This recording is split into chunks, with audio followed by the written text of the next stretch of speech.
Bonjour, quelle est la situation du Bitcoin et à quoi faut-il s'attendre pour les prochains jours et les prochaines semaines? C'est ce que nous allons voir dans l'analyse du jour. Mais avant de commencer, n'oubliez pas de vous abonner, de mettre un petit pouce bleu et de laisser un commentaire. Alors, dans la vidéo d'aujourd'hui, ça va être une vidéo un peu plus légère que les jours précédents, tout simplement parce que j'avais pas énormément de temps pour préparer la vidéo, je suis un petit peu fatigué également.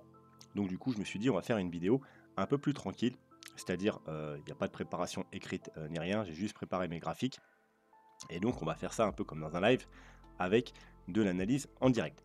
Bref, il va s'agir de quoi? Tout simplement, on va faire un petit bilan, un petit point de vue sur la situation globale du Bitcoin et sur les différents graphiques, certains graphiques qu'on n'a pas vus depuis très longtemps. Du coup, on va faire un petit point global. Avant ça, on ira voir bien entendu le court terme. Mais comme d'habitude, on va commencer par aller jeter un œil à la cryptomap et au cryptofear. Alors, la cryptomap du jour, elle est plutôt légèrement mitigée, quoique il y a quand même pas mal de verts, avec notamment un plus 20% sur OKB, un joli 13% sur Atom et un petit 11% sur BCH. Donc, globalement, on a entre 2 et du coup 20% sur toutes les cryptos qui sont vertes et celles qui sont rouges, c'est pas des fortes baisses, c'est des 2-3% de baisse. Voilà, donc globalement, une map assez verte. Le cryptofear, toujours dans l'extrême fear, aux alentours des 20. Il est même sur 20 piles. Vous voyez, la semaine dernière, hier il était à 24, la semaine dernière il était à 20. Donc ça fait une ou deux semaines qui tourne aux alentours des 20. À l'extrême fear, c'est pas encore l'extrême fear. Du coup, les gens ont peur, mais c'est pas non plus une grosse peur comme sur des bottoms. On en reparlera d'ailleurs un peu après dans la vidéo. Bref, le court terme, on en était où? Donc, on avait vu un canal qui a été cassé ici. On est revenu chercher, on va dire, le canal alternatif, ça veut dire en prenant les deux points les plus bas. Ensuite, on a eu un petit bear flag qui a été cassé à la baisse. On a trouvé un point bas, on a fait une petite consolidation horizontale dans ce petit rectangle bleu, qui a été également cassé à la baisse. Alors on va passer en 4 heures. On est revenu chercher tout simplement la trendline. Vous voyez, on a une petite trendline ici. Et à partir d'ici, on a donc eu une nouvelle divergence. On avait déjà une divergence haussière ici, qui n'a pas donné grand-chose. Et on a eu une deuxième divergence. Vous voyez, on fait un plus bas, un plus bas, un plus haut, un plus haut. Donc on s'attendait, du moins je m'attendais, à un rebond à partir de ce support et aux divergences. Au moins un petit rebond. Voilà, on a eu un petit rebond. On est revenu plus ou moins tester justement le bas de la précédente zone de consolidation. Et pour l'instant, on est en train, plus ou moins, alors je sais pas si on va, voilà, on va passer en une heure, de former potentiellement un bull flag. Voilà, donc tant que c'est pas cassé à la hausse, ce ne sera pas validé et c'est un bull flag en une heure, c'est-à-dire que si vous prenez la hauteur et vous le reportez à la hausse, les objectifs ne sont vraiment pas très hauts, donc il ne faut pas non plus s'enflammer. On va repasser en 4 heures. Donc à partir de là, moi je vois, bon, déjà il y a deux grosses possibilités globales. Soit on a bientôt terminé ce mouvement-là, on est proche d'un bottom et d'un gros rebond, voire même du bottom final. Et donc on n'ira pas beaucoup plus bas. Deuxième possibilité, vous savez qu'on aura encore une jambe baissière pour aller rechercher plus bas, par exemple les 15 000, 14 000, voire beaucoup plus bas. Mais pour l'instant, on n'y est pas encore. Donc on va prendre le premier cas de figure. Dans le premier cas de figure où on serait pratiquement arrivé à la date fatidique, ça veut dire d'avoir un rebond assez conséquent, eh bien je vois trois possibilités. La première possibilité, c'est que le petit rebond qu'on a fait là, on est revenu tester plus ou moins le bas, il est fini et on va avoir une petite jambe baissière avant de rebondir. Deuxième possibilité, le petit rebond n'est pas fini, le bull flag il va se mettre en action, c'est-à-dire on va casser par le haut. Alors l'objectif, vous allez voir qu'il est vraiment pas haut, on va repasser en une heure. Voilà, l'objectif du bull flag concrètement, alors on va enlever ça. Alors vous avez un premier objectif qui se trouverait par ici. Donc en gros, on irait juste vraiment retester le bas et pourquoi pas sortir tous ceux qu'on, parce qu'il y a des gens qui sont, alors il y a des gens qui ont long sûrement ici, mais il y a aussi beaucoup de gens sûrement qui ont short ici ou à la cassure, donc ils ont probablement leur stop ici, voire pour les plus prudents ici, mais il y en a beaucoup qui doivent avoir, une fois qu'on a atteint ce niveau là, mis leur stop vers ces niveaux là. Donc ce serait juste pour aller choper les stops des vendeurs, de ceux qui sont en short avant de repartir à la baisse. Soit on peut aussi avoir l'objectif un peu plus grand en prenant ici et en reportant ici. Donc du coup, on irait un peu plus haut pour vraiment être sûr de choper tous les stops. Voilà. Et ensuite, on repartirait à la baisse. Alors ça, c'est la deuxième possibilité. Ou la troisième possibilité, bien entendu, on aura un rebond beaucoup plus conséquent. Voilà. Quoi qu'il en soit, ça, c'est seulement si, bien entendu, on est très proche de la résolution finale. Vous savez aussi qu'il y a possibilité également que on ait une dernière jambe baissière assez conséquente. Donc si on devait avoir une dernière jambe baissière assez conséquente, je pense qu'avant, alors soit maintenant, soit après une petite baisse pour aller rechercher un double bottom ou un peu plus bas, on aurait un rebond avant pour prendre de la force et entamer la dernière jambe baissière. Voilà, ça c'est sur le court terme. Il n'y a pas grand-chose qu'à changer hein, sur le court terme. Donc on ne va pas s'y attarder. On va plutôt regarder le long terme. Et on va même regarder le très long terme pour commencer. Alors vous saviez que j'avais une petite trendline, du moins sur le graphique de Bitfinex. Alors, qui commence en 2013. Voilà, donc là on ne prend pas en compte les mèches apocalyptiques. Là non plus, on prend plutôt les clôtures. Quoi qu'il en soit, en prenant les clôtures, vous voyez que là on a chopé pile le bas de la mèche. Là on a chopé pile le bas de la mèche. Là la mèche, là les clôtures. Là on a plus ou moins consolidé dessus. Ensuite, au Covid, on est venu pile point taper dessus. Et là, eh bien, on est en train de le travailler. On a même, voilà, on est quasiment pile poil touché avec la dernière chute. Encore une fois, cette trendline. Donc voilà, on est une belle trendline. Donc c'était un des objectifs qu'on avait. Voilà, alors bien entendu, hein, on pourrait aussi hein, aller un peu en dessous, faire une mèche et repartir. Mais globalement, il y a quand même de fortes chances que cette trendline, du moins en clôture, tienne. Voilà, si elle casse, effectivement, là, faudrait aller rechercher eh bien, la dernière jambe baissière pour aller chercher plus bas les 14-15 000, voire les 12 000 dollars. Voilà, donc ça, c'est le premier graphique. La trendline long terme, on va passer au deuxième graphique. Alors ça, c'était le précédent bear market. On avait une sorte de triangle descendant, donc on a pris la hauteur, hein, tout simple. Hein. On a pris la hauteur, on l'avait reporté ici. Ça nous avait donné les objectifs. Hop, on va placer ça bien. Voilà, objectif qu'on a atteint quasiment à la perfection et on avait trouvé le bottom. Donc, dans le même ordre d'idée, ici, on n'avait pas un triangle, mais on avait un canal. Donc, pareil, on a fait quoi? On a pris la hauteur comme ça, la diagonale, et on l'a reporté ici. Voilà, donc ça nous avait donné des objectifs. Alors, on va essayer d'être propre. Voilà, et on a quasiment, encore une fois, atteint à la perfection ces objectifs. Alors, si on veut être très précis, les objectifs étaient même légèrement en dessous. Vous voyez que là, le bottom s'est fait à 17 500 et les objectifs sont environ à 17 000. Voilà, mais à peu de choses près.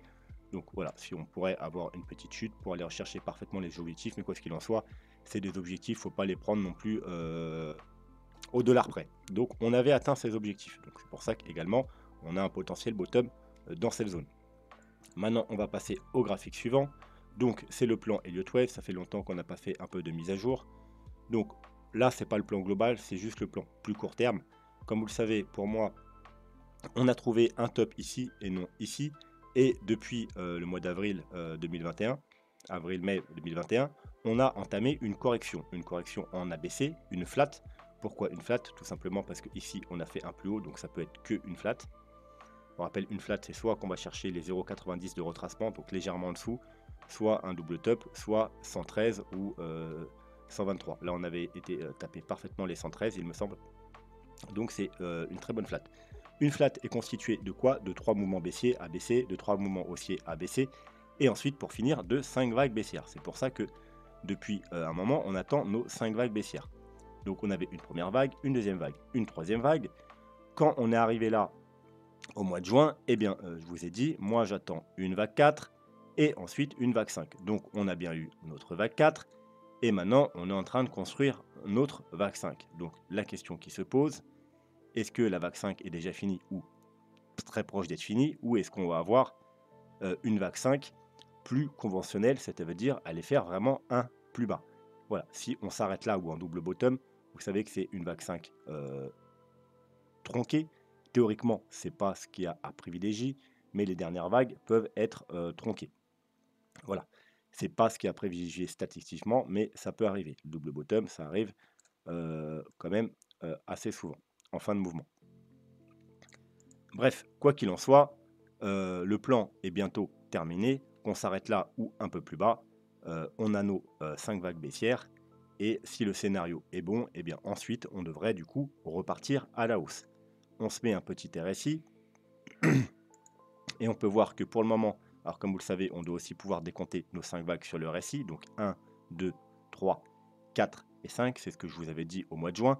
Je veux voir la vague sur le graphique, je veux la voir sur le RSI et je veux également que ma 5e vague soit en divergence. C'est-à-dire que on fasse soit un double bottom comme c'est le cas ici, et je vous rappelle que pour le RSI, il faut prendre les clôtures. Donc quand vous voulez un graphique, on va s'enlever le graphique, et voir les clôtures tout simplement sans vous prendre la tête, vous changez et vous mettez en droite.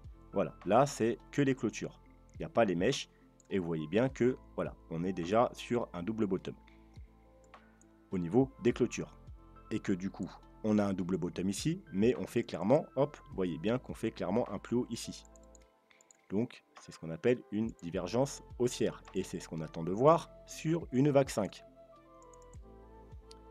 Donc on a déjà notre divergence potentielle, attention. Parce que si on devait avoir une très grosse chute, et je dis bien une très grosse chute, le RSI pourrait bien entendu descendre, et au moment où il dépasserait ce niveau-là, du coup, la divergence serait annulée. C'est ce qu'on veut surtout pas voir, parce que c'est un peu sur ça que repose le plan. Bien entendu, vous savez que une divergence sur une vague 5, c'est pas obligatoire, mais c'est quand même mieux, ça nous conforte vraiment sur le scénario. Mais c'est pas quelque chose d'obligatoire. De temps en temps, ça arrive qu'il y ait des vagues 5 ou qu'ils ne divergent pas. Mais c'est quand même beaucoup mieux, beaucoup plus appréciable quand on a une divergence. Donc, bien entendu, on pourrait aller un peu plus bas. Et nous, ce qu'on aimerait voir, c'est que même si le RSI il va un peu plus bas, et bien qu'il garde sa divergence. Voilà, divergence haussière.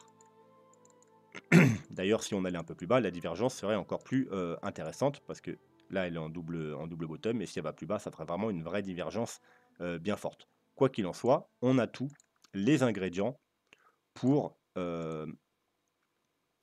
tout simplement avoir la fin de notre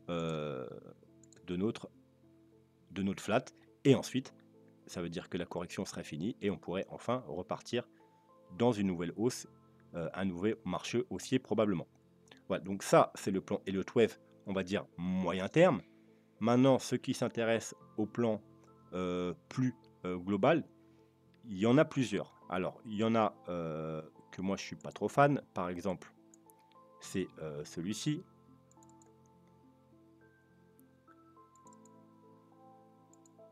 Alors, qui dirait que le bottom a été trouvé là et qu'on a fait une vague 1, une vague 2, une vague 3, donc qui finit ici, une vague 4 et une vague 5. Alors,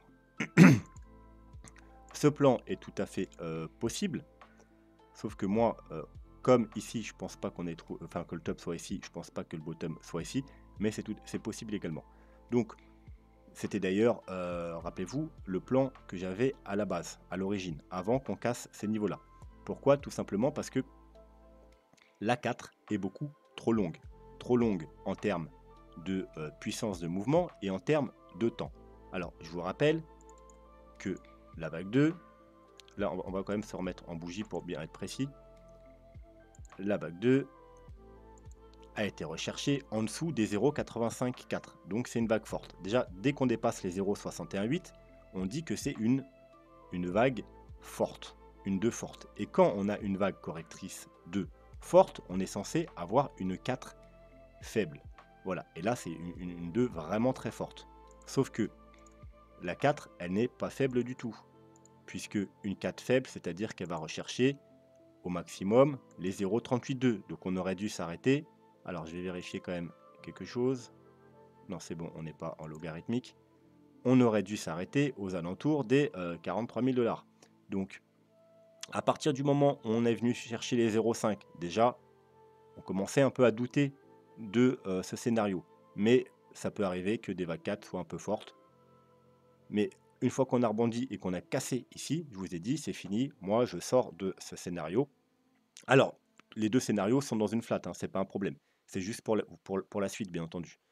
Donc, je vous ai dit, je sors ce scénario, tout simplement parce que la 4 est beaucoup trop forte. Et vous voyez que la 4, là, elle a été recherchée pour l'instant les 0,786. Donc, c'est une 4 très forte. Donc, une vague 2 très forte suivie d'une vague 4 très forte, c'est extrêmement, extrêmement rare. Donc, c'est vraiment pas à privilégier. Ensuite, bien entendu, il y a le temps. Le temps, vous savez que c'est important aussi dans les vagues d'Elliott.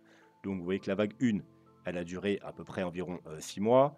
La vague 2 a environ duré 6 mois. La vague 3, qui en général est la plus longue, a duré pratiquement 1 an.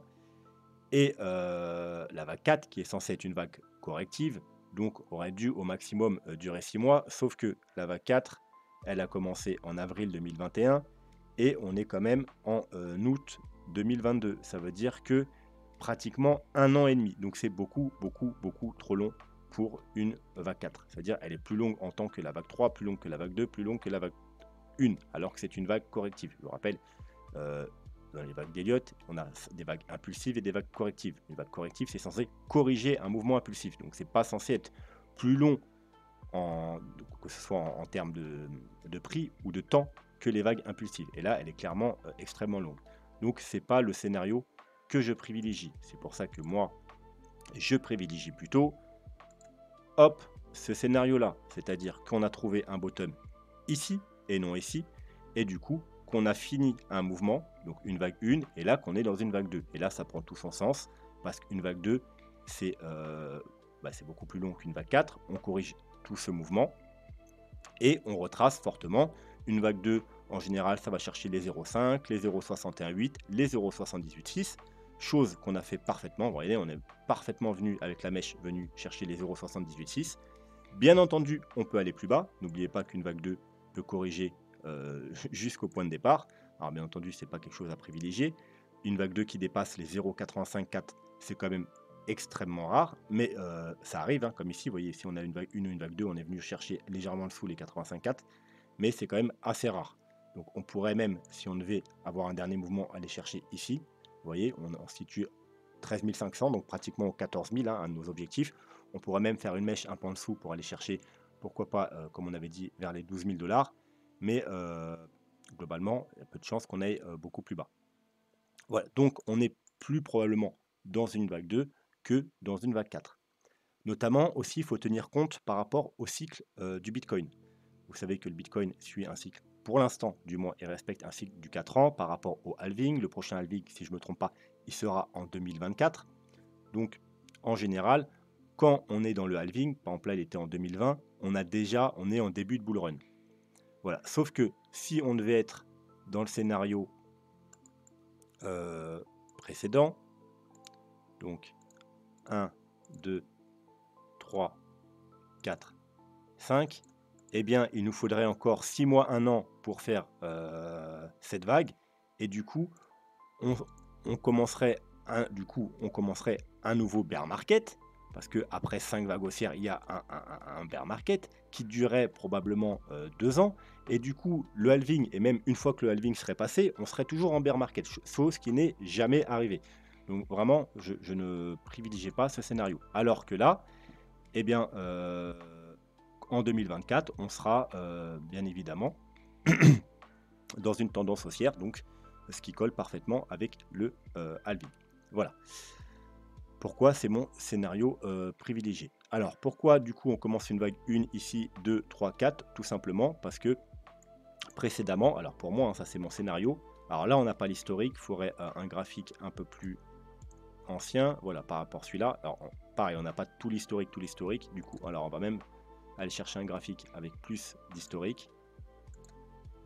On va s'enlever le dessin. Voilà, pour moi, on a fait une vague 1, une vague 2, une vague 3, une vague 4 et une vague 5. On a terminé 5 vagues haussières et ensuite on a tout simplement fait 3 vagues correctives.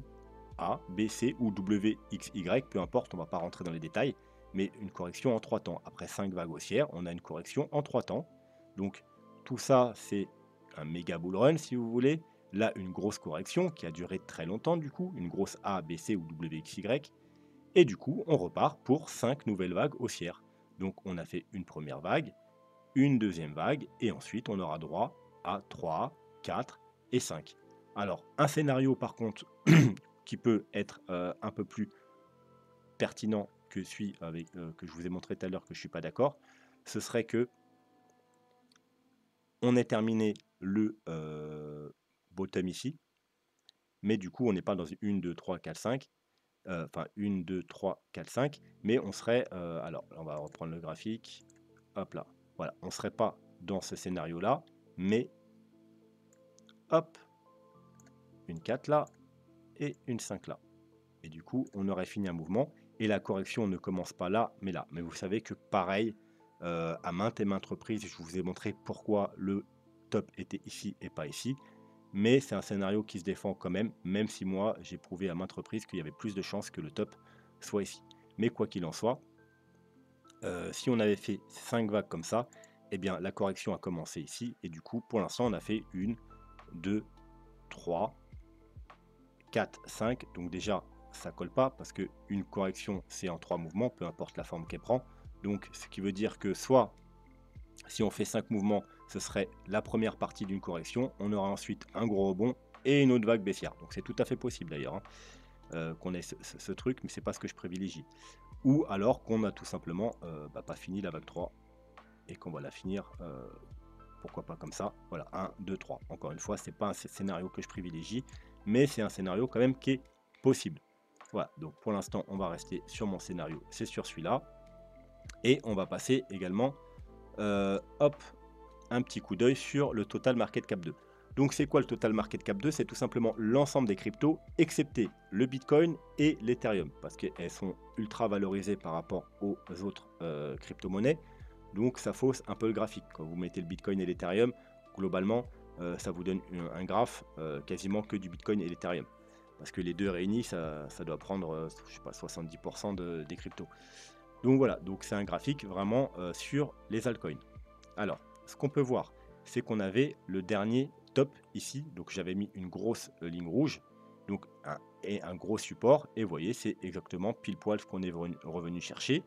Là, on avait également un ancien support qui est maintenant résistance. Avec ici, on l'a travaillé. Puis là, on est venu rechercher. Et là également. Donc, on l'avait cassé pour aller rechercher le support en dessous. Depuis, on a rebondi, on l'a recassé. Et là, pour l'instant, on est repassé en dessous. Et vous voyez que depuis, grosso modo, 3 semaines, on essaie de repasser au-dessus.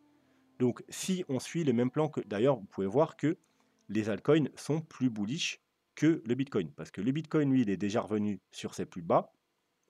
Alors que les altcoins, eux, ils sont encore beaucoup plus hauts. Donc, ça peut vouloir dire deux choses. Soit que le bottom a été trouvé ici, et qu'on a un scénario différent sur les altcoins, ce que je ne privilégiais pas. Et donc là, potentiellement, on est dans une vague 1, et là, on est en train de faire une vague 2. Si pour vous, on a trouvé vraiment le bottom ici sur les altcoins, et là qu'on a trouvé une vague 1, et là qu'on est dans une vague 2, et bien votre zone d'achat, elle est tout simplement ici. Pourquoi? Si on a fait une vague 1, et je sais que certains ont ce scénario, hein. Hop, alors je vais vérifier que c'est pas en log. Non, c'est bon. Donc on prend les 0,5, premier point d'achat, 0,618 qu'on est venu pratiquement parfaitement toucher, et ensuite, d'ailleurs, hop, on va remettre ça parfaitement précisément. Donc les 0,5 on les a dépassés, donc on s'en fout. Donc globalement, voilà, la zone d'achat, ce serait là pour si vous pensez qu'on a trouvé le bottom ici. Mais attention, parce que si le Bitcoin devait faire une nouvelle jambe baissière, eh bien on aurait sûrement également une nouvelle jambe baissière ici, pour soit aller faire un double bottom, soit aller un peu plus bas. Quoi qu'il en soit, on a également ma petite trendline qui est ici. Alors, prends juste en compte les deux sommets ici, une petite touchette ici et une touchette ici.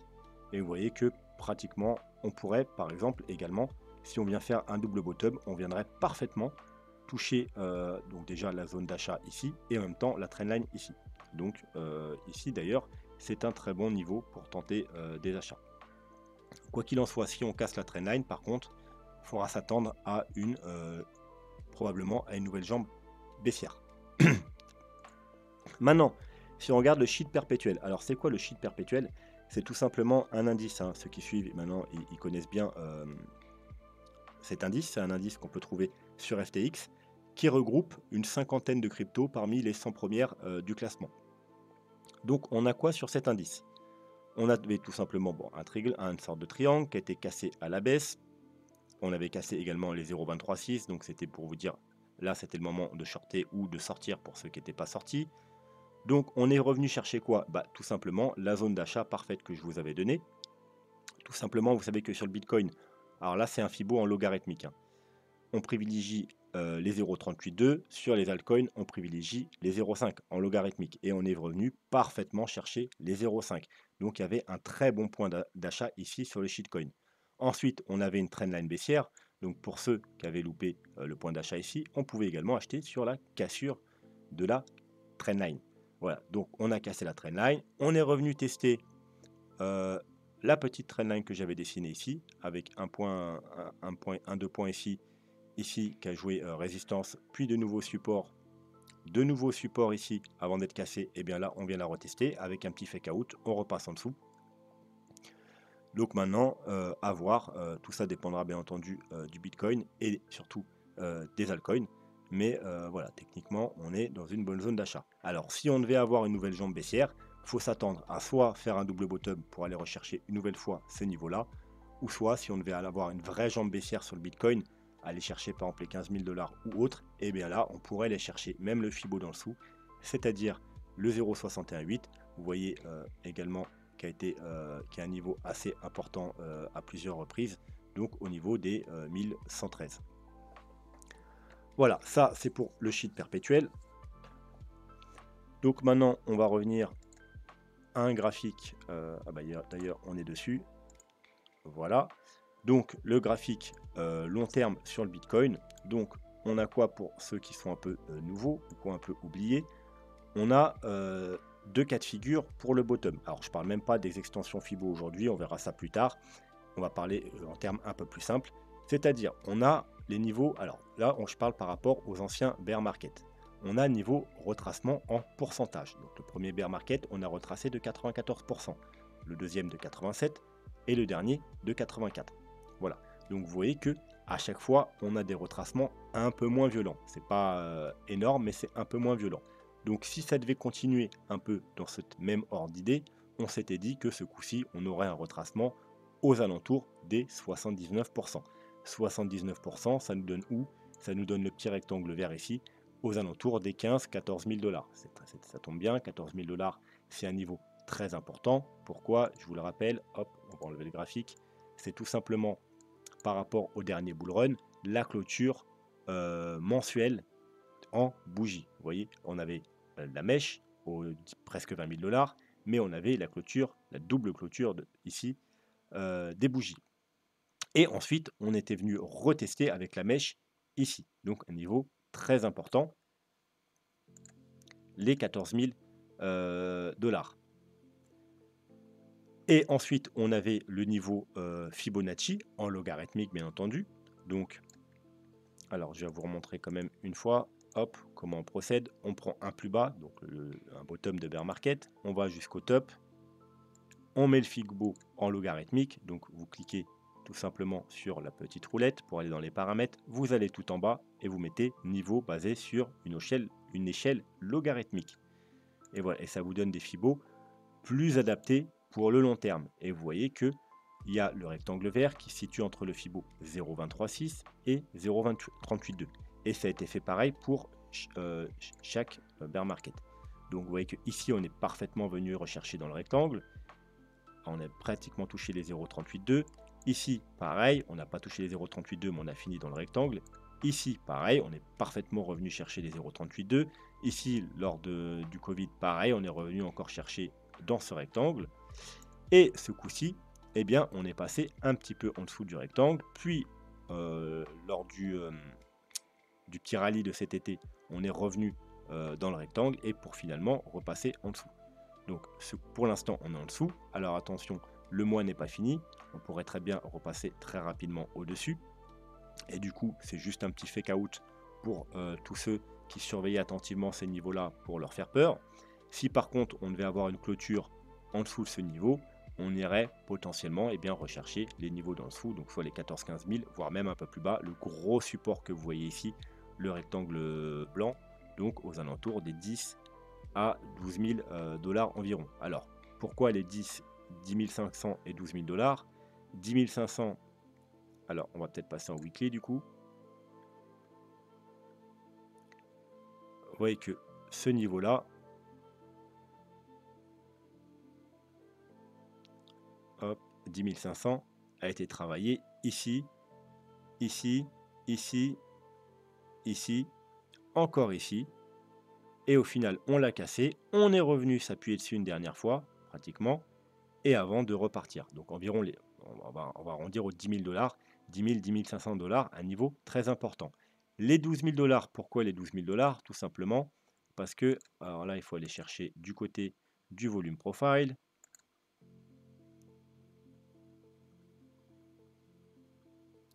Parce que comme vous pouvez le voir, le volume profile, c'est un volume qui se met sur le côté et ça nous donne en gros les niveaux qui ont été beaucoup ou peu travaillés. Et comme vous pouvez voir, là, on est sur un petit niveau de support, mais un niveau de support pas très important. Et ensuite, une fois qu'on descend sous la mèche ici, vous voyez, c'est sous le bas du support ici, on a un trou, on a un gros trou. Et le prochain gros support, c'est tout ça. Donc vous voyez, toute cette zone, c'est un extrêmement gros support. Donc entre les 12 000 dollars, donc 12 000 dollars, niveau très important, et les grosso modo 6 000 dollars. Voilà, donc tout ça, c'est un gros support. Et avec aux alentours des 10 000 dollars, un support intermédiaire. Donc voilà pourquoi les 12 000 dollars sont également un niveau important. Bref, c'est bien entendu, ça c'est seulement si on devait avoir une nouvelle jambe baissière et faire des nouveaux plus bas. Donc 14 000 dollars et ensuite 12 000 dollars, voire 10 500 dollars. Et pour finir, bien entendu, on avait notre grand canal haussier long terme. On va s'enlever le volume profile. On avait notre canal haussier long terme, hein, voilà, qui a fait support ici et ici. Donc, vous voyez que là, on était venu, on l'a cassé légèrement. On a fait un petit rallye au-dessus, mais ça n'a pas tenu. Et pour l'instant, on est en dessous. Voilà. Donc, ce qu'on aimerait bien, c'est bien entendu repasser ça et repasser également rapidement au-dessus de ça. Et tout ça, ce sera, si on arrive à repasser et à s'installer au-dessus des 20 000 et ensuite au-dessus du canal, donc plutôt des 25 000, ce sera un très bon signal haussier. Alors ça, vu que c'est un canal long terme, techniquement, là on est en weekly, mais il faut plus le regarder en mensuel. Donc vous voyez qu'en mensuel, on est venu parfaitement s'appuyer dessus avec une petite mèche. Du coup, rallye haussier, totalement ravalé. Donc ce mois-ci, c'est un peu un mois clé. Voilà, soit on va clôturer en dessous et ça aura de fortes chances du coup d'aller rechercher plus bas, ou soit on va avoir un rallye, on va repasser au-dessus d'ici, voire au-dessus d'ici, et ce sera plutôt bon signe. Du coup, il y aura de fortes chances qu'on ait trouvé le bottom par ici. Voilà, on a également une petite trendline, hein. Hop, voilà.